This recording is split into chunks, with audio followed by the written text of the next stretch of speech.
అభివృద్ధి కోసం 40,000 ఎకరాల భూ సేకరణ చేస్తామని చెప్పి గవర్నమెంట్ ఇప్పటికే నిర్ణయం తీసుకుంది. అది ఎట్లా అండి వాళ్ళకి చేయకుండా వచ్చి ఇప్పుడు వాళ్ళు ఇప్పుడు 3-4 ఏళ్ళ నుంచి ధర్నాలు చేశారుగా. రేపు మామూలుగా వీళ్ళు తేడా పడ్డారు మేము కూడా ధర్నాలు చేయాల్సిందేగా. వాళ్ళకి చేసి వాళ్ళకి చేద్దామన్నది సిఆర్డి ఒప్పందం ప్రకారం వాళ్ళకి చేసి మళ్ళీ వచ్చి అడిగితే అప్పుడు మేము కూడా సంతోషంగా మాకు ఆడ అభివృద్ధి అవపడింది, ఇయడానికి ఇబ్బంది లేకుండా ఉండేది.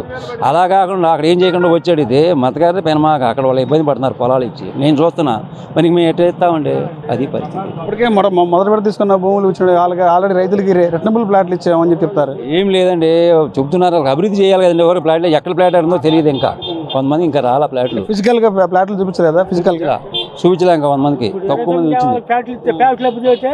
వాళ్ళకి అప్పచెప్పి వాళ్ళకి చేసి రోడ్లు వేసి డ్రైనేజ్ చేసి మొత్తం లైన్ చేసి వాళ్ళకి చేస్తామని సిఐడి ఒప్పందం ప్రకారం చేసి వచ్చి అయ్యా మీరు కూడా ఇవ్వాలి అంటే అది జరిగింది. కానీ ఏమి లేకుండా అక్కడ ఏం చేయకుండా వచ్చి మళ్ళీ మీరు కూడా ఇవ్వాలి, అదేంటి మేము ల్యాండ్ పూలింగ్ చేస్తాం లేకపోతే ల్యాండ్ ఎక్వేషన్ మీద తీసుకుంటాం అది ఇది అంటే అది రైతులని దౌర్జన్యం చేసి తీసుకున్నట్టు వచ్చింది. అది ధర్మ పంచాయతీ అయితే కాదు.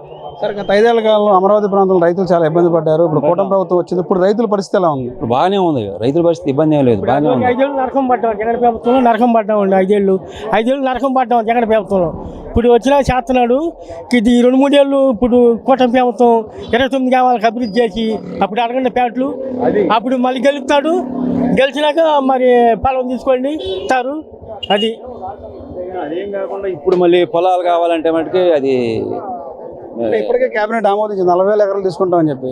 అది చెప్పట్లేదండి. వాళ్ళకి అభివృద్ధి చేయకుండా ఇటువంటి మాకు ఎవరికి రైతాంగానికి 90% ఇవ్వడానికి సుముఖంగా లేరు. అభివృద్ధికి రైతులు సహకరించారంటారా? అదేనండి అభివృద్ధి అంటే అక్కడ అభివృద్ధి చేయకుండా ఇంకా అభివృద్ధి అంటే వాళ్ళకి చేయాలి కదండి. వాళ్ళకి ఇచ్చిన ఇవ్వాలి కదా. ఇవ్వకుండా రేపు వస్తే వాళ్ళు ఎక్కడ అభివృద్ధి చేయి నువ్వు చేసి తర్వాత వస్తే మేమే ఇస్తాం.